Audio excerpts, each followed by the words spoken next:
beaucoup et des amitiés à toutes et à tous. Moi j'apprécie, je veux dire, vraiment beaucoup des réunions comme celle-là, tout le travail que vous faites les uns et les autres, parce qu'il y a une capacité de garder l'union et de la fructifier autour du peuple sahraoui, et dans le peuple sahraoui qui est vraiment remarquable par rapport à ce que l'on peut voir ailleurs. Et pour nous, on a pu avancer un peu juridiquement, mais vraiment, je le dis chaque fois, on ne pourrait rien faire s'il n'y avait pas, Oubi, cette direction simple et claire qui nous a été donnée depuis maintenant 8 ans. C'était le secrétaire général Abdelaziz. Et aller dans cette direction, ça n'a jamais été remis en cause. Et chaque fois qu'on demande quelque chose, on a. Et chaque fois qu'on cherche de la bonne documentation, on trouve.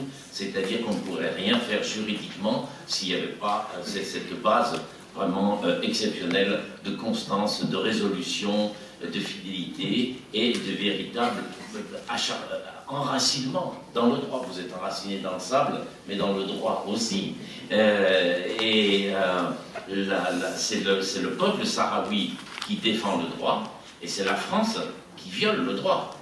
Alors on dit le Maroc bien sûr, mais ici on est en plus au cœur du pouvoir politique français dans cette assemblée, et il est tout à fait clair que si M. Macron et M. Le Drian disaient demain ça y est c'est fini, c'est pas le Maroc ni qui que ce soit qui pourrait s'y opposer. Donc en fait d'ailleurs dans nos recours, il nous a toujours été demandé de ne rien faire contre le Maroc.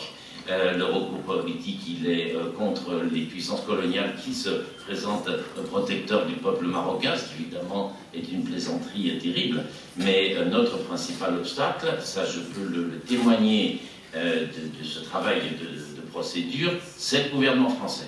Voilà, je ne dis pas le peuple français, c'est le gouvernement français qui est le principal obstacle. En deux, l'Espagne et les autres loin derrière. Voilà. Et je pense même qu'il y a plus d'un gouvernement européen et qu'il y a de très fortes parts dans la Commission européenne qui disent tournons la page de cette affaire parce que c'est plus tenable et l'Union européenne a autre chose à faire que de maintenir la dernière colonie d'Afrique. Voilà. Donc il n'était vraiment pas évident du tout d'agir par l'outil juridique, par le droit. Pourquoi? Parce que je suis avocat. Mais justement à cause de cela, je sais que le droit est d'abord un outil d'asservissement. Il y a évidemment une dimension d'égalité, une dimension de libération, une dimension d'action dans le droit. Mais historiquement, et pour ce qui est de l'Afrique, le droit international a été l'outil de la colonisation. C'est-à-dire qu'il y avait d'abord la force militaire, et puis derrière une résolution. Et c'est toute la sagesse des Sahraouis qui a été de dire, malgré cela, on doit pouvoir faire quelque chose, et donc en fait notre travail c'est de retourner l'arme contre ceux qui l'ont créé. Mais moi je n'ai aucune adoration pour le droit en tant que tel, et je pourrais vous parler, vu qu'on est le législateur ici, du fameux code Napoléon, avec Bonaparte qui est encore vanté ici et là, il met le droit de propriété au-dessus de tout, sacré, propriété sacrée, mais il sacrait la propriété pour que ceux qui ne l'avaient pas ne l'aient jamais. Donc, évidemment, donc, le droit n'a pas de vertu par lui-même. Ce qui a la vertu, c'est le combat pour la justice. Et là, on est bien servi avec les Sahraouis. Voilà. Juste un mot, vous aviez évoqué tout à l'heure les procès pour les prisonniers politiques. Je vous dirais deux choses. La première, c'est que quand nous avons des discussions avec M. Mohamed Sidati, avec le responsable au niveau de Bruxelles, on nous parle de tomates, on nous parle de phosphate, on nous parle de poissons, et nous on leur parle d'abord de prisonniers politiques. C'est-à-dire que l'affaire, elle ne prendra pas fin quand il n'y aura plus de tomates marocaines qui arriveront, mais l'affaire, elle prendra fin quand les derniers prisonniers politiques, on sera allé les chercher tous ensemble à la sortie de la prison, et qu'on aura déposé les vraies plaintes contre ces vrais gardiens, c'est-à-dire le gouvernement français. Voilà. Vis-à-vis du Maroc, c'est évidemment une question de violation des droits de la défense, mais c'est surtout une incapacité à juger. Le Maroc n'a aucune capacité pour juger les militants sahraouis. C'est pas sa nationalité, il s'occupe des Marocains, il s'en occupe d'ailleurs très mal, il n'a rien à faire avec les Sahraouis.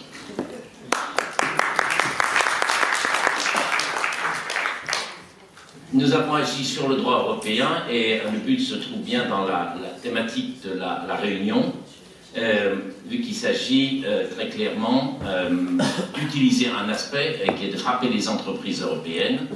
Oui, tu as donné la liste de celles qui sont déjà en recul, il en reste encore beaucoup trop. Et nous faisons le pari tout à fait raisonnable que quand les entreprises européennes n'auront plus de cadre pour exercer sur le territoire et dans la mer et l'espace aérien, le Maroc n'aura plus les moyens de financer la colonisation, sans compter sur le contre-coup diplomatique que cela représente. Donc je pense qu'Al Capone est tombé par le droit fiscal, et de la même manière nous faisons tomber le colonisateur par l'argent, c'est-à-dire c'est la seule chose qui les intéresse. Et il parle de souveraineté, la main sur le cœur, la seule chose qui compte c'est de pouvoir continuer à voler les biens des autres, car ce sont des gens qui ne méritent aucune respectabilité, vu que leur soi-disant réussite économique n'est rien s'ils n'incluent pas dans cette réussite économique le fait de voler les autres.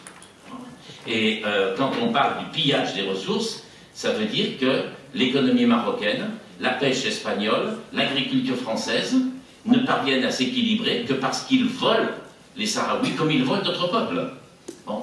Et notre combat juridique a le mérite de poser des arguments clairs devant les tribunaux, mais il se situe vraiment dans une radicalité sur ce plan.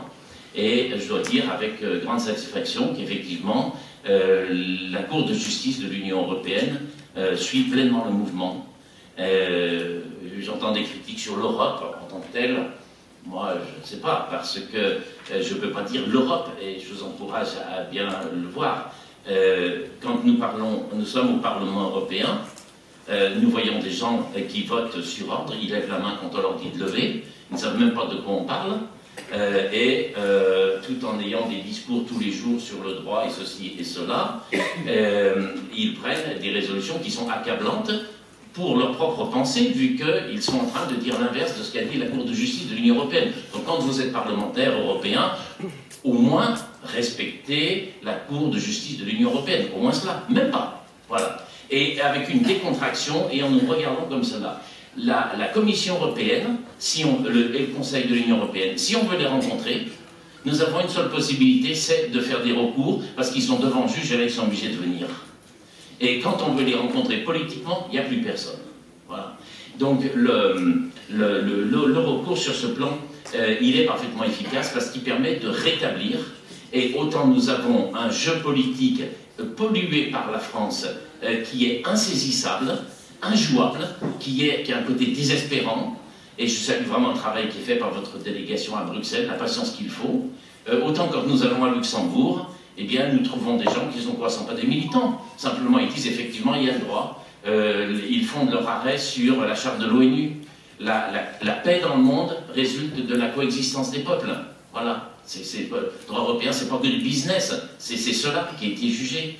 Et nous avons des juges qui ont tenu un cadre très clair. J'en donne quelques informations et des très récentes.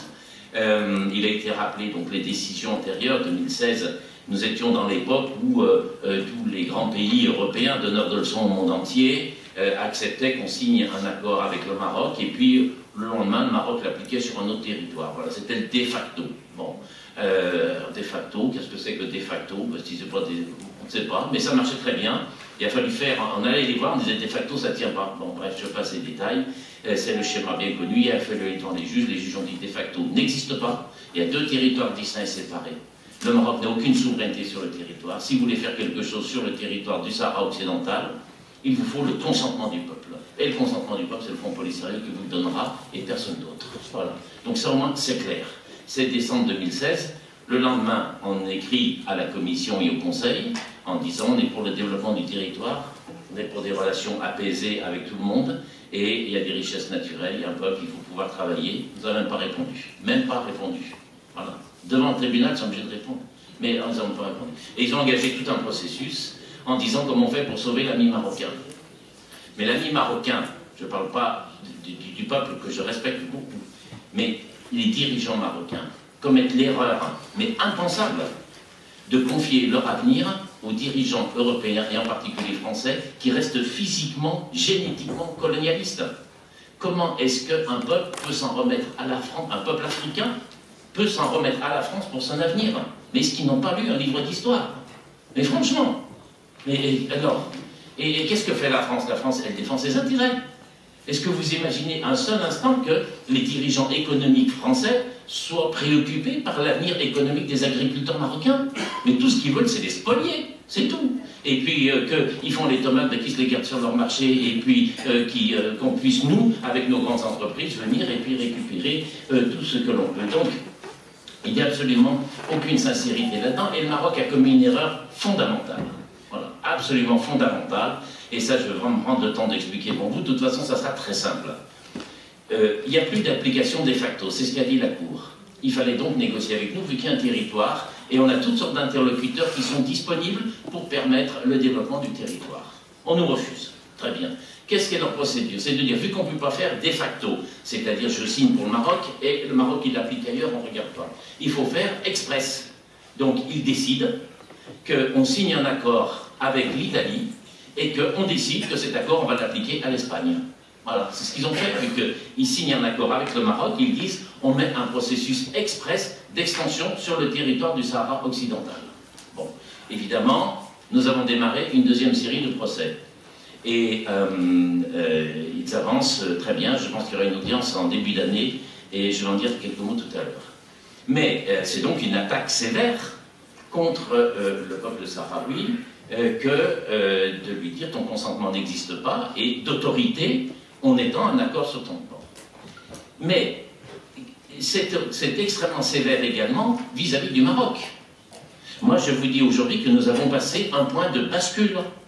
Nous avons passé un point de bascule quand l'Union européenne, qui ne songe qu'à elle-même, organise déjà la sortie en obligeant le Maroc à signer dans un accord international qu'il n'est pas souverain sur le territoire du Sahara occidental. Si vous avez extension, c'est que vous n'êtes pas chez vous. Parlons de la situation en Espagne. Est-ce que vous imaginez un accord qu'on va passer avec le gouvernement de Madrid en lui disant, en plus on va l'étendre à la Catalogne? Vous n'avez pas le temps de finir la phrase. Parce qu'on va vous dire, excusez-moi, mais la Catalogne, il n'y a rien à étendre. C'est l'Espagne.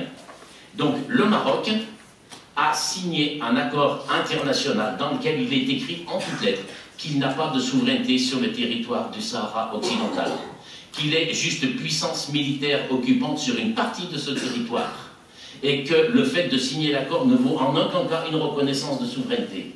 Il a signé cela. Eh bien, quand vous avez signé cela en tant qu'État, vous avez perdu. Et il y aura des audiences, il y aura les représentants de puissance marocaine, et on leur posera la question, et ce sera tout à fait clair. Donc c'est le grand mouvement, si vous voulez, qu'il y a eu. Hein. Il y a d'ailleurs eu, tout on pourrait le raconter, mais il y a eu plusieurs mois d'attente avec les pêcheurs espagnols qui attendaient de voter en disant on ne peut plus y aller parce que l'accord ne s'applique plus, et le patron des pêches espagnols, pas exactement la figure du pêcheur sympathique que l'on connaît bien, en disant oui c'est vrai qu'on leur demande quand même de reconnaître qu'ils ne sont pas souverains sous les eaux, bon alors 4-6 mois, bon on peut leur accepter. Le Maroc a reconnu dans un accord international qu'il n'est pas souverain. Et quand il perdra devant le tribunal, qu'est-ce que lui dira la France? Lui dira mais écoute toi-même dans un accord international, tu as reconnu que tu n'étais pas souverain, donc la Cour t'a condamné. Et je vois très bien une chose que l'on voit beaucoup en France, où quand il y a des décisions difficiles, le pouvoir politique fait n'importe quoi pour faire le beau, pour plaire à un électorat réel ou imaginaire, en se disant il fera un recours, le tribunal tranchera, et après on dira c'est le tribunal qui a décidé. Donc sur le Sahara occidental, nous assistons à une démission politique complète, parce que la grande France, qui soi-disant est membre permanent du Conseil de sécurité, est incapable de voir le Maroc en face et de lui dire c'est fini, la Cour a dit que c'était séparé, c'est pas pour toi, on est obligé d'appliquer la décision de la Cour. Donc au lieu de dire ça, ils prennent une décision d'extension qui n'existe pas en droit international pour qu'ils perdent, et ils transfèrent donc la décision au tribunal. Voilà. Donc rendez-vous dans 1 an, dans 2 ans, mais la solution, elle est écrite. Il y aurait juste à ajouter deux éléments. Évidemment, cette décision qui vient d'être rendue, c'était mardi pour, sur les produits des colonies en Palestine. Bon. Alors la Cour se prononce sur les étiquettes parce que le litige portait sur les étiquettes, mais elle a répondu à la question. Mais quand vous voyez un arbre, on s'intéresse aux fruits, mais on juge l'arbre à ses racines. Donc il faut regarder quel est le raisonnement de la Cour. Et le raisonnement de la Cour, je pense que cet arrêt circule, en tout cas on trouve facilement, il est sorti de la Cour en français, il y a un résumé en anglais aussi, le raisonnement est exceptionnel. Et ce qui est remarquable, c'est que sur ce recours Palestine, il est fondé sur les décisions sahraouies. C'est-à-dire que donc dans cette affaire, mon cabinet a été mandaté pour traiter avec l'OLP. Et donc j'étais présent au délibéré avec le vice-ambassadeur de Palestine, et il dit oh là c'est quand même bien parce que là on a une avancée, mais ça va nous poser un problème peu délicat parce qu'à 2 reprises, dans un arrêt pour la Palestine, on nous assimile et on se fonde sur ce qui a été jugé par les Sahraouis. Mais oui, c'est la même problématique. C'est la même problématique. À son corps défendant, le peuple palestinien est tiré par la lucidité politique des dirigeants sahraouis. Voilà ce qui a été jugé. Et de manière extrêmement claire dans cet arrêt, vu que la Cour dit et prend expressément position au paragraphe 48 sur les transferts de population, en disant il n'y a de... Qu'est-ce que c'est que les colonies? Les colonies, c'est du transfert de population en zone de guerre, c'est contraire aux conventions de Genève. Voilà. Donc c'est illégal. C'est-à-dire que la présence des citoyens européens dans les colonies de Palestine ou au Maroc, au Sahara occidental, elle est illégale en elle-même. Donc les citoyens européens, on va trouver les moyens d'aller leur faire un petit rappel au droit, comme on dit. Voilà. Tout ça c'est très bien. Et aujourd'hui même, on a eu, c'était tout à fait en début de la réunion, j'ai reçu une ordonnance qui vient du litige donc, qui est en cours. Alors, c'est le litige où on attaque le nouvel accord d'association d'extension, bon, qui pose la question du Maroc qui a accepté de ne pas être souverain. Et le Maroc n'intervient pas en tant que tel, mais il intervient par un syndicat. Vu que le Maroc ne peut pas s'abaisser à ni devant un juge, c'est pour les autres. Et donc il choisit un syndicat, et ce syndicat veut intervenir, on a dit il peut intervenir s'il veut, mais il est dans un litige, il faut qu'il respecte les termes des litiges, et la Cour vient de répondre en disant que le syndicat marocain peut intervenir s'il respecte les termes du litige, et donc nous attendons avec une voulue impatience et une bonne joie, pour tout dire, les joyeux mémoires du syndicat marocain qui va devoir expliquer que le Maroc n'est pas souverain sur le territoire, mais que quand même il y a des intérêts. Voilà, donc il faudra suivre tout cela. Alors, ce qu'il peut y avoir à faire en 3 minutes, il faut appliquer, hein, voilà, des choses sont faites, mais il faut rentrer dans des logiques d'application. Pour ce qui est des ressources naturelles, on a un certain travail qui est en cours, et je développe cette idée qu'on a maintenant assez de bases juridiques, on a de la matière. On ne peut pas tout faire, et notamment il y a des fois des demandes et on dit non. Pourquoi? Parce qu'on a besoin d'une décision qui reconnaisse, on l'a indirectement, on l'a à 90%, mais on ne l'a pas à 100% écrit noir sur blanc, une décision de la Grande Chambre qui reconnaisse la recevabilité du Front Polisario. Bon, on l'a indirectement, il y a la référence à tout ce que l'on veut, mais on a besoin absolument d'avoir cette référence, parce qu'une fois qu'on l'aura, on pourra aller devant les 28 juges européens au nom du Front Polisario. Bon. Donc il y a des procédures où on a demandé que ce soit, avec un peu de fermeté, qu'il n'y ait pour le moment que le Front Polisario qui agisse en tant qu'organe souverain pour défendre sa recevabilité, c'est le peuple. Une fois qu'on aura cela, je crois qu'on met en Afrique aussi, on peut trouver d'autres solutions, c'est la question du double paiement pour les ressources naturelles. À Pretoria, la Cour dit le phosphate, il est sahraoui. Ensuite, le Maroc est allé avec ses pratiques mafieuses, commerciales mafieuses, voir tous les acheteurs potentiels disant t'achètes 1 gramme de ce phosphate, tu n'auras plus jamais rien du tout. Voilà, bon, très bien. Donc on n'a pas pu vendre la cargaison, on n'a pas pu la vendre, mais eux, ils n'ont pas pu l'acheter. Ils n'ont pas pu l'acheter, parce que le phosphate, c'est la terre qui est souveraine. Et donc le paiement qui est fait aux mafieux, elle ne vaut rien. C'est-à-dire que, à qui on paye? Le paiement, quand je paye quelque chose, c'est valable si je paye à celui qui a fait le travail, et si c'est le fruit de la terre, je paye à celui qui avait la terre. Donc, nous allons engager, dès que nous en aurons la possibilité, en tout cas c'est tout à fait prêt, des procédures de double paiement, en disant, tu achètes du phosphate qui vient du Sahara occidental, c'est ton problème. Tu as décidé de payer le Maroc, ou l'office chérifien des phosphates, c'est ton problème. Mais ce paiement ne sera pas libératoire. Parce que le phosphate, il est intrinsèquement de la terre sahraoui, il est donc inaliénable sans le consentement du peuple. et le paiement qui est fait à un tiers n'a aucune valeur. Deuxième chose à vous signaler, nous avons donc sur le recours sur le premier accord d'association, extension explicite, l'audience va sans doute se tenir au début de l'année 2020. C'est au tribunal de l'Union européenne à Luxembourg, l'audience est publique et je vous invite à venir. Voilà. Les actes de procédure sont secrets. On peut parler de certaines choses, parce que c'est des arguments dès qu'ils sont rendus publics, mais il y a un grand secret sur les actes de procédure. Par contre, l'audience est publique. Dans cet accord d'association, le Parlement avait été sommé d'intervenir, vu que le Parlement il vote en accord, on lui dit bah, viens défendre, on est devant la Cour. Ah non, le Parlement européen n'a pas voulu défendre son vote. Bon, on respecte les parlementaires, certains, il y en a d'autres, c'est un peu différent. Voilà, bon. Les États peuvent intervenir. Sur le premier recours, il y en a 5 qui étaient intervenus, la France, l'Espagne, le Portugal, l'Allemagne, la Belgique. Cette fois-ci, il n'y a que la France. Donc la France vient soutenir son poussin marocain lors de l'audience, ça sera public. Voilà. Donc il y a des questions, notamment devant le syndicat marocain, on posera la question, 2 questions au gouvernement français. Premièrement, est-ce que la France, oui ou non, reconnaît la souveraineté du Maroc sur le Sahara occidental? Répondez devant le juge et sans ambiguïté. Voilà. Et deuxième question, est-ce que oui ou non vous avez fait signer un accord au Maroc où le Maroc reconnaît qu'il n'est pas souverain? Réponse oui ou non, sans ambiguïté, devant le juge et devant le public où vous serez. Voilà. Donc je vous invite à venir et je pense que l'audience aura beaucoup de vertus pédagogiques pour beaucoup de monde. Notamment dans la presse ou dans le monde politique qui croit qu'il suffit de faire de la propagande pour que ça marche. Non, c'est en train de prendre fin ce système. Ensuite, il y aurait certainement des démarches précises à faire à l'initiative de militants sur 2 axes. Le premier, c'est que maintenant il est clair que par sa signature de l'accord, le Maroc a dit qu'il n'était pas souverain.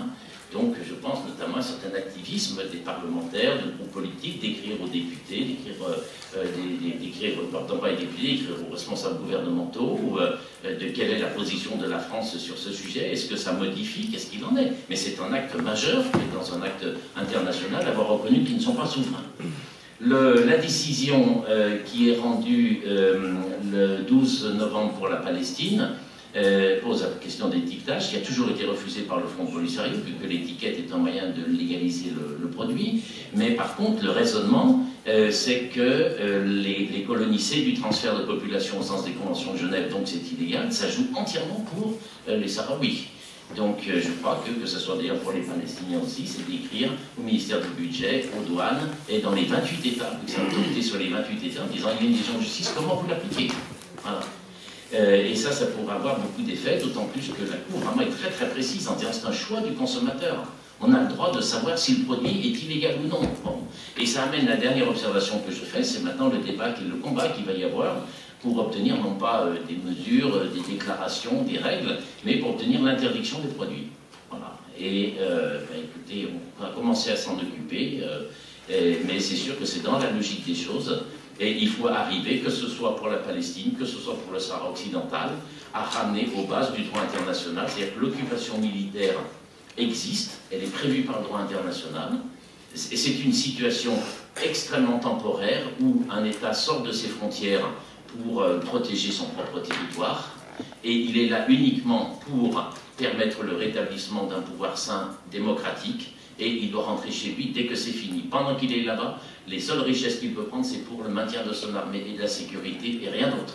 Voilà. Et un petit exemple, par exemple, c'est la France, qui a été puissance militaire occupante en Allemagne pendant 4 ans. Bon, les choses se sont plus ou moins bien passées, mais la France n'a jamais voulu agrandir sa frontière ou récupérer, déménager des entreprises. Donc l'occupation militaire en tant que telle, c'est une protection qui doit être réservée aux États. Mais quand cette occupation militaire devient un moyen de conquérir la terre, eh bien elle doit être déclarée illégale et toute richesse, toute production de richesse qui vient de cela doit être illicite et donc interdite. Voilà. Et je pense que nous avons maintenant, à ce jour, ça doit faire 6 décisions de justice de la Cour qui ont beaucoup progressé sur ce plan et je pense qu'on a vraiment maintenant les moyens pour engager cette bataille-là. Voilà, je vous remercie.